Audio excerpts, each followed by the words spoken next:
outremernews.fr, site d'information actualisé 24 heures sur 24, 7 jours sur 7.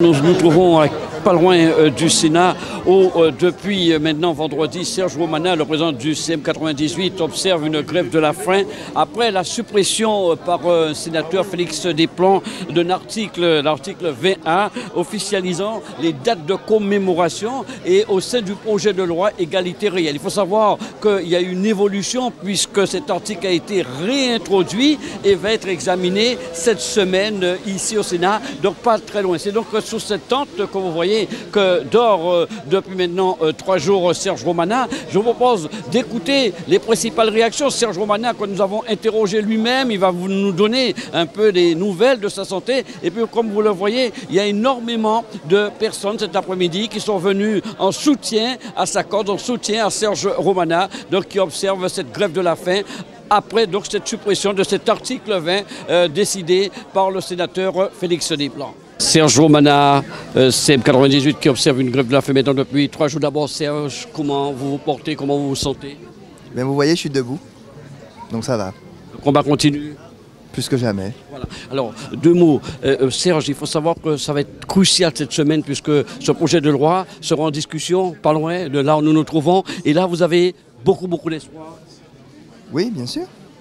C'est-à-dire que plus ça va et plus on voit que des sénateurs d'outre-mer se mobilisent. D'ailleurs, 4 ont déjà redéposé l'article de loi qui avait été effacé. Mais nous continuons le combat parce que nous pensons que ce combat doit être un combat beaucoup plus large, que ce n'est pas une question d'outre-mer ou de nègres. Moi, je souhaite que les sénateurs de toute la France puissent comprendre, puissent s'impliquer dans ce combat. D'ailleurs, dès demain, nous allons les inviter officiellement à venir sous la tente, qu'on puisse leur expliquer la nature du combat. Il est hors de question que ce soit quelques sénateurs d'outre-mer qui votent mardi ou mercredi ou jeudi. Nous voulons que la représentation nationale comprenne que ce n'est pas juste un problème de nous, que c'est un problème national. Il y a beaucoup de monde cet après-midi ici. Vous avez l'impression que votre combat a été compris, Serge Romana, immédiatement? Les gens sont là parce qu'ils savent que c'est leur combat et pas le mien. Avec moi, un membre du CM98, qui est le premier vice-président du CM98, Gordien Emmanuel. Alors, d'abord, nous allons voir Serge dans un instant. Comment il se porte déjà? Il commence à être un tout petit peu fatigué, c'est normal. Nous avons décidé de faire ce mouvement. Il a décidé de faire ce mouvement et nous avons décidé, au niveau de l'association, de l'accompagner. Parce que c'est comme on dit chez nous, un combat à la Sainte Famille. Vous savez, ça fait 20 ans que nous nous battons pour que dans ce pays-ci, notre pays, la France, on ait une vision correcte, équilibrée et complète de la question de la mémoire de l'esclavage colonial. L'esclavage colonial est un crime contre l'humanité d'après la loi Taubira. S'il y a un crime, c'est qu'il y a des victimes de ce crime. Et ce que nous ne cessons de demander, c'est qu'il y ait effectivement une journée pour ces victimes de l'esclavage colonial, à côté de cette journée pour l'abolition de l'esclavage, pour tous ceux qui ont lutté pour que ce crime justement cesse. Donc Serge Romana s'est beaucoup battu avec vous-même. De toute façon, nous sommes depuis plus d'une vingtaine d'années sur ce front de la mémoire de l'esclavage colonial, mais mieux que ça et pire que ça, de ce système-là sont nées des sociétés antillaises, guyanaises, réunionnaises. Ce sont des sociétés nouvelles qui portent toutes les caractéristiques de ce système. Il faut comprendre que ce crime contre l'humanité a fait naître de nouveaux peuples. Et ces peuples portent en eux la marque de cette histoire. Donc la reconnaissance par la République de ce crime contre l'humanité et justement de consacrer ces victimes, c'est la première, c'est la réparation fondamentale et d'ailleurs la seule possible vis-à-vis de ces populations. Après, il nous appartiendra à nous, avec cette reconnaissance de l'État, de nous guérir nous-mêmes des principaux maux que nous avons hérités de ce système. Et je pense que c'est ça l'enjeu important de bien comprendre. Alors Emmanuel Grandier, je le disais, Serge Romana observe cette grève de la faim depuis maintenant 3 jours. Cette semaine même va être débattu le projet de loi d'égalité réelle. Vous attendez quoi précisément? Qu'on puisse réintroduire ce texte qui a été supprimé? Alors, je ne sais pas si ce sera discuté. Ce que je sais en tout cas, c'est que nous avons demandé aux différents sénateurs de prendre la mesure du problème. Une loi a été votée en première instance à l'Assemblée nationale à l'unanimité des députés présents et elle doit être présentée au Sénat. Et il se trouve que dans la commission des lois du Sénat qui doit présenter cette loi, qui s'appelle maintenant la loi A20, un sénateur décide qu'il ne faut pas présenter cette loi au Sénat. Donc il ne faut pas s'occuper de cette loi. Et ça me paraît d'autant plus... Une surprise? Ben écoutez, une grande surprise, d'autant plus le sénateur de la Guadeloupe. Alors ça c'est incompréhensible. Vous n'attendiez pas? Alors non seulement nous ne nous attendions pas à ça, mais nous ne comprenons pas comment, sans nous rencontrer, sans accepter de discuter avec nous, alors que nous l'avons réclamé à plusieurs reprises, il décide depuis la Guadeloupe de savoir ce qui est bien, quel est le mouvement qui est mené et quelle est la portée de cette action. Vous savez, la date du 10 mai que nous acceptons comme date de commémoration de l'abolition de l'esclavage n'existe dans aucune loi française officielle. Elle est portée par une circulaire ministérielle de M. Fillon. Nous demandons qu'elle soit dans la loi. Nous demandons en plus qu'à côté de cette date extrêmement importante, il y ait aussi une date pour les victimes. Donc de ce fait, nous mettons toutes les mémoires sur le même pied d'égalité. Et surtout, les gens pourront commémorer ce qu'ils voudront. Les dates des DOM ne sont pas modifiées. Donc vraiment, c'est une œuvre consensuelle et une œuvre de paix, une mémoire apaisée que nous voulons développer. Et en supprimant cela, eh bien, c'est ce que ce sénateur, de façon légère, supprime sans s'en rendre compte d'ailleurs. Alors, Félix Desplans demande la suppression. Avez-vous obtenu des soutiens politiques alors qu'il est? Est-ce que vous avez quelques soutiens qui disent effectivement vous avez raison, il va falloir revoir les choses? Alors bien évidemment, il y a déjà au moins 4 sénateurs qui ont... Lesquels? Ben, on ne les connaît pas tous. Il y a M. Larcher, il y a M. Antiste, il y a M. Cornano, il y a M. Cornano, et il y aura un 4e, il y aura peut-être un 5e ou un 6e. J'ai eu il n'y a pas très longtemps le sénateur Guillaume Arnel de Saint-Martin qui est tout à fait favorable à cela. Et ils ont compris le message parce qu'ils ont accepté de discuter avec nous. Et c'est ça qui est important. Donc je pense que, alors, ça c'est la première chose, mais vraiment, je voudrais insister sur ce point fondamental, c'est que c'est vraiment pour permettre une mémoire apaisée de l'esclavage colonial qui nous mine, qui chez nous entraîne du ressentiment, entraîne on n'aime pas le blanc, celui-là n'aime pas le noir. Au contraire, c'est tout l'inverse que nous voulons, arriver justement à ce que nous puissions parler de cette histoire qui a créé des sociétés. Jimmy Blanche, toujours présent pour les bonnes causes, venu supporter cet après-midi, ce dimanche après-midi, Serge Romana qui observe cette grève de la faim depuis 3 jours. Votre sentiment sur ce mouvement qu'il a déclenché de lui-même? Ce moment est extraordinaire. L'histoire, c'est en tant que républicain, on s'est un peu foutu de notre gueule sur cette histoire et que toutes les lois sur l'égalité de l'outre-mer ne se font jamais. Ça, c'est quelque chose qu'il faut le dire. Après, ils ont... je dirais qu'à un moment donné, pourquoi à nous il faut qu'on tape les poings sur la table à chaque fois pour se faire entendre. Il n'y a pas de continuité territoriale. À chaque fois, il faut qu'on prouve qu'on est français. Et là, je pense que les gens en ont ras-le-bol. Nous sommes, à chaque fois, on nous montre du doigt, nous sommes des Français à part entière pour les lois, pour la vie chère, pour ceci, cela. Quand on en parle, on ne veut pas nous croire. On pense que c'est une république bananière, c'est des républiques bananières. Alors je dis non, je dis que Serge Romana a raison et que l'ensemble de la communauté, en dehors de la communauté antillo-guyanaise, est derrière lui. Là, il faut qu'il fasse attention. Il y a énormément de gens aujourd'hui qui connaissent comment ça se passe dans les Outre-mer et qui savent que nous ne baisserons pas les doigts. Nous, les gens de la communauté antillo-guyanaise, nous disons ça suffit. Ça suffit à que tous les gouvernements, qu'ils soient de droite ou de gauche, nous prennent pour des moutons. Ils viennent dans les Outre-mer au moment des élections. Ils ont tous défilé là pour les primaires. Ils vont défiler encore pour les élections. Mais nous, quand nous demandons quelque chose, nous demandons juste une continuité de territoriale. On ne nous le donne pas. On dégonfle les lois. On fait les lois passer, il est 1h du matin au Sénat ou à l'Assemblée nationale. Donc nous disons ça suffit. Aujourd'hui, la communauté antillo-guyanaise, mais la communauté française entière, et je pourrais dire même la communauté européenne, nous sommes derrière Serge Romana, nous ne lâchons pas l'affaire. Merci. Vous avez certainement compris ça dimanche. Je comprends sa démarche et je le soutiens à 100% et on le soutiendra. Et je dis juste aux Antilles-Guyanaises, il faut se mettre en fil de marche. Parce qu'aujourd'hui, il y a un truc. Nous avons qu'à faire, tous ceux qui travaillent dans la fonction publique, tous les Antilles-Guyanaises, nous avons qu'à faire 48 heures de grève, la France est en arrêt. Se souvenir toujours de ça. Si tout l'ensemble de la communauté antilleuse guyanaise font 48 heures de jour de grève, la France est en arrêt. Donc, il faut qu'ils pensent à ça. Nombreux artistes présents cet après-midi ici en soutien à Serge Romana qui a entamé cette grève de la faim depuis maintenant 3 jours. Jacob est venu dès le premier jour. Jacob, vous êtes encore là cet après-midi. Alors, cette démarche de Serge Romana, c'est une démarche comprise immédiatement par vous. Et quelle a été votre réaction? Moi, j'ai reçu un mail qui parlait de ça.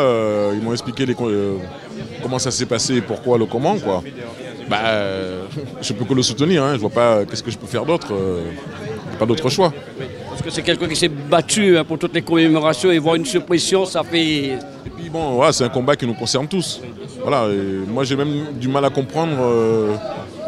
je connais pas le sénateur qui a l'origine de l'idée. Enfin, je ne le connais pas personnellement, mais j'ai du mal à comprendre par quel chemin il est arrivé à ça. Bon, après, les autres sénateurs ont quand même... ils ont quand même accepté de faire dans le sens qu'ils voulaient.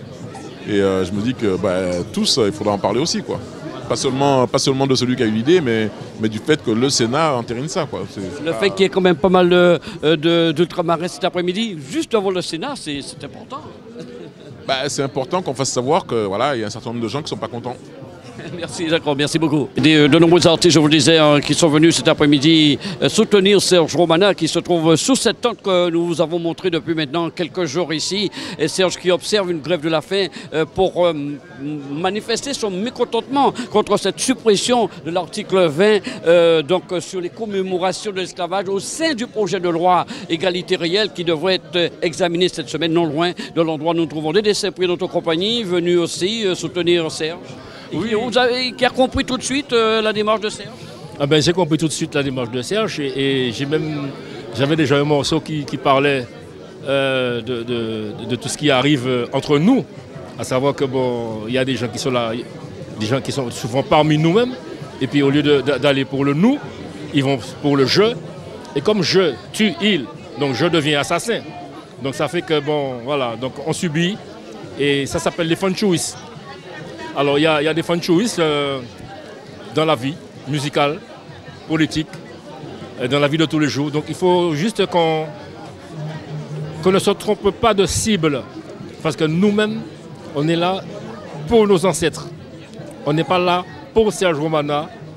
On n'est pas là pour un groupement. On n'est pas là pour la politique. On est là pour la mémoire de nos ancêtres. On est là pour nos enfants, pour nos descendants. Donc maman est là. C'est pas... c'est un élan pour moi de solidarité qui est tout à fait normal parce que nous avons souffert, nous avons souffert, mais nous avons souffert plus que ça encore et pour le moment, il n'y a pas fier de certains gens qui ont mis des bâtons en roule nous-mêmes. Prendre la décision de faire la grève de la faim alors que ce n'est pas pour une cause personnelle, c'est une décision très forte. Donc on peut penser que Serge Romana a été particulièrement choqué par la suppression de cet article de loi. Oui, mais il a été choqué, mais il n'a pas été choqué. Pour lui, c'est le point de cause commune. Il a été choqué pour nous, aussi pour tout ce qui nous arrive, parce que il ne pense pas qu'à lui. Il ne pense pas qu'à lui, c'est ça qu'il faut que les gens comprennent. Il ne pense pas qu'à lui, il pense à nous, à nos ancêtres. Et c'est vrai cet après-midi devant le Sénat d'avoir autant d'ultramarins, c'est important aussi. Hein. Oui, c'est très très important. Et puis c'est commencé à arriver, vous en connaître. On fait un message à passer. Oui, le message passe. Merci Dédé, merci beaucoup. Merci à vous. Et puis bonne année à tous, la Pocabrit. Jenny Pochat aussi présente face au Sénat cet après-midi en soutien à Serge Romana, présidente évidemment de cette association qui lutte contre la drépatocytose. Un soutien important, humain, quand on pense à un homme qui décide de faire de la grève de la faim, Jenny. En fait, je ne suis pas là pour Serge Romana. Je suis là pour lui dans un troisième temps. Je suis là premièrement parce que c'est une cause qui nous concerne tous. Donc en tant qu'antillaise, d'origine évidemment en tant que française, je vais être là parce que je trouve que c'est se foutre de la gueule des gens. Moi, j'ai été auditionnée en tant que vice-présidente du CREFOM pour cette loi. D'accord? Ici, au Sénat. On est auditionné. Moi, j'ai reçu les articles, je les ai reçus la veille à 22 h et je devais être auditionné à 16 h le lendemain. Donc là, déjà, on commence à se foutre de la gueule des gens. Bref, en tout cas, quand j'ai vu que cette loi n'a pas été retenue par rapport à tout ce qu'on a dit, on a parlé de l'abolition de l'esclavage, mais on a parlé aussi évidemment à la reconnaissance de nos aïeux, etc. Ce n'était pas la même chose du tout. C'est vrai que je pensais déjà, en fonction du nombre de temps qui nous avait été accordé, que les dés étaient pipés. Et je l'ai dit. J'ai dit, pour moi, on est ici au Sénat, quand je suis sorti d'ici, mais les dés sont pipés. Donc les gens, ils ont déjà réfléchi, c'est un truc étatique bien calculé. Et je ne mâche pas mes mots. D'accord? Je vais prendre la drépanocytose. Pareil, j'avais présenté un plan. Le plan de drépano n'existe pas dans la loi, alors que nous sommes dans une maladie spécifique qui touche le plus de Français en matière de maladies génétiques. Ils n'ont rien fait. Et je vais encore plus loin. S'il y a drépanocytose aux Antilles, françaises ou aux Antilles tout court, c'est parce qu'il y a eu traite négrière. C'est pas parce qu'il y a eu déplacement de population. C'est parce qu'il y a eu l'esclavage. Donc ça fait au deuxième titre pourquoi je suis là. Troisième titre, évidemment, Serge, c'est un généticien, c'est un ami. C'est quelqu'un qui se bat pour une cause. Il a fait ce qu'il fait tout comme moi. Je ne vais pas lâcher la lutte contre la drépanocytose. Ça, je ne veux pas lâcher cette lutte-là non plus. Et moi, je suis avec lui et lui avec moi. Et pourquoi? Il est généticien. Donc, il s'occupe aussi de drépanocytose. D'accord? Donc, je devais être là, premièrement, en tant que présidente de l'association APIPD, en tant que vice-présidente du CREFOM, en tant que Jenny Hippocrate, en tant que personne représentant nos ultramarins. Je devais être là. Il fait froid. Je ne suis pas très en forme parce que toute la semaine, je courais de droite à gauche, je suis partout. Mais je devais être là pour crier haut et fort que c'est une aberration. On se fiche de la gueule des gens. Ça ne devait pas être suffisant. Déjà, il devait y avoir beaucoup plus de monde. Ça ne devait pas être suffisant. Au mois de mai, je vais faire les malades descendre dans la rue. Parce que s'ils descendent aujourd'hui, ils vont être malades.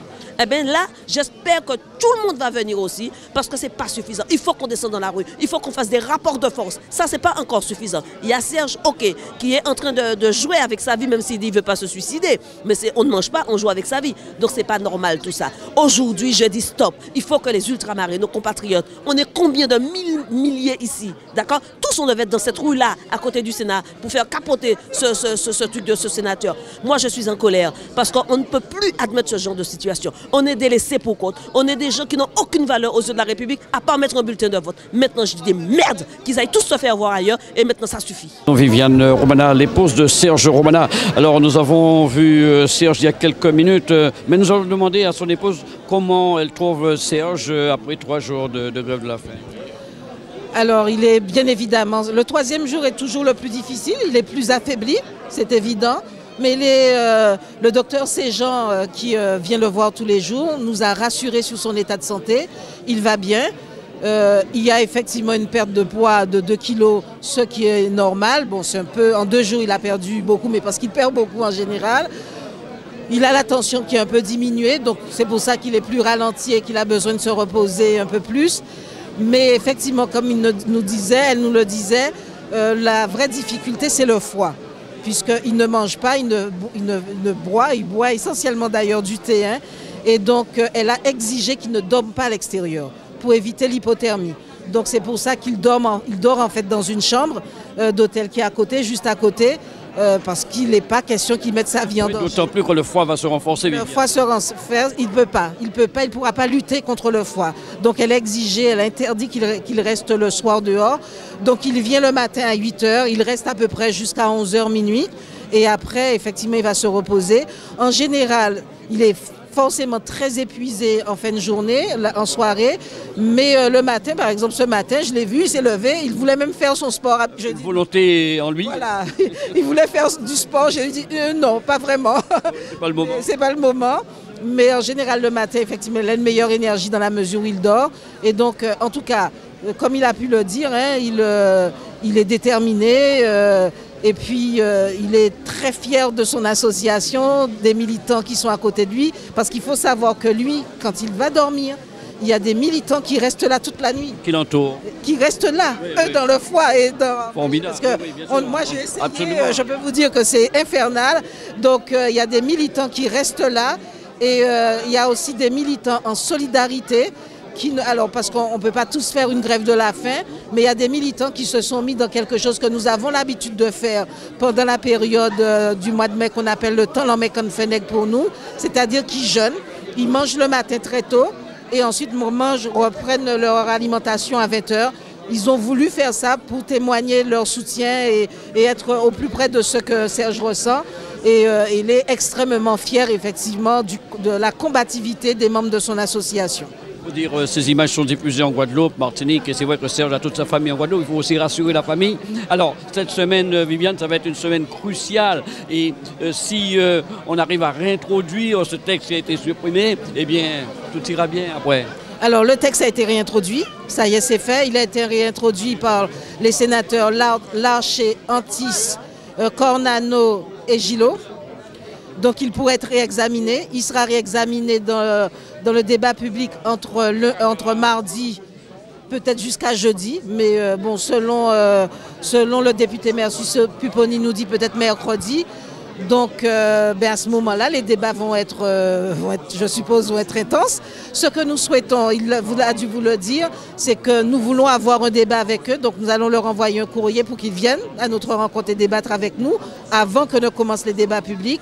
Mais je crois qu'il a tout dit. Je crois que Serge a eu le courage d'aller jusqu'au bout parce qu'il a voulu effectivement que cette grève de la faim nous permette d'écouter, d'entendre véritablement ce problème. Mais il faut savoir aussi qu'on veut que ça s'arrête. Ça fait 20 ans. 20 ans. Ça s'arrête. C'est pas normal. Un homme politique, une femme politique doit être en capacité de faire une synthèse de ce qui se passe dans la société. Et là, pour le coup, il y a eu de la légèreté. Il y a eu vraiment de la légèreté. Et donc, que le sénateur Desplans n'ait pas entendu l'association, n'ait pas entendu son président, un homme politique ne peut pas faire ça. C'est pas possible. On fait une synthèse. Et un homme politique ne défend pas des positions personnelles seulement. Il doit être à l'écoute et se demander qu'est-ce qui se joue. Et la vraie question, c'est pourquoi Serge Romana a dû, vendredi dernier, faire une grève de la faim. Vous savez, au début, quand on a commencé ce travail, on s'est rendu compte effectivement qu'on n'arrivait pas à convaincre. On a revu notre copie. Parfois, effectivement, on a eu des positions qui n'étaient pas comprises, qui ont peut-être été trop radicales. On a revu notre copie. On a pris le temps. On a discuté. On a fait un travail de terrain. On a animé des groupes de parole. On a animé une université d'été. On a été voir bon nombre de politiques, des collectivités, etc. On a accepté de revoir notre copie. Donc, quand en 2016, on fait cette proposition, c'est une synthèse incroyable. Et j'ai eu un SMS, et je pense qu'elle passera bientôt, de l'ancienne ministre de l'Outre-mer, Madame Georges Paul-Langevin, qui me dit « mais c'est pas possible, on est arrivé à la meilleure synthèse possible ». Donc voilà, donc il n'y a pas de raison, on est rassuré sur le fait que nous allons gagner et déterminé, ça ira jusqu'au bout. Et toutes ces personnes présentes ici cet après-midi en soutien à votre mari, c'est important aussi. Ah, c'est très important. On se rend compte à quel point dans une grève de la faim, c'est important d'être soutenu parce que c'est une épreuve, hein, c'est une épreuve dans son corps, c'est une épreuve pour nous. Nous sommes fatigués, tous les militants. Moi, quand je les vois le matin, quand je sais qu'ils ont dormi dans ce froid glacial, etc., certains, on voit déjà, sont épuisés, on n'a même plus l'esprit clair. Donc quand on vous voit aussi nombreux, quand on voit nos médias communautaires relayer l'information, franchement, je suis fier de vous, honnêtement, hein, et ça m'émeut. Merci, nous sommes là pour ça et nous allons continuer à suivre l'évolution des choses. Merci Viviane Romana, merci. Bien, effectivement, Serge, en tant que président du CM, a pris cette décision, mais c'est pour une cause commune. Et en ce qui concerne Félix Desplans, qui a plus ou moins veillé avec un stylo d'un coup 20 ans de travail, je pense que c'est pas normal, c'était tout à fait normal. Et là, aujourd'hui, je suis très content de voir le nombre de nos compatriotes qui n'arrêtent pas de venir et qui vont continuer de venir. Pour vraiment, parce que je pense que Félix Desplans n'a pas très bien compris la démarche du CM 98, parce que dans l'article 20, le 20A qui stipule que le CM, la loi stipule que nous devons commémorer nos aïeux, Et en même temps, ce qui est extraordinaire, c'est que le CM98 a essayé de faire vraiment une réconciliation avec le fils des colons, puisque le fils des colons maintenant, on ne peut pas les critiquer d'être quand même les esclavagistes, et qui font un rapprochement avec nous pour pouvoir qu'on puisse repartir d'un bon pied l'outre-mer en paix. Et ben voilà, il y a quelque chose qui se passe. Mais je pense quand même que quelques sénateurs vont quand même se réajuster, vont venir en aide à cette mission, et je pense qu'on va s'en sortir correctement. Donc je pense que je suis optimiste et j'attends énormément sur nos sénateurs et d'autres sénateurs de la communauté qui ne sont pas bêtes et qui vont quand même réagir assez, je ne dis pas brutalement, mais qui vont réagir intelligemment. Outremernews.fr, site d'information actualisé 24 h sur 24, 7 jours sur 7.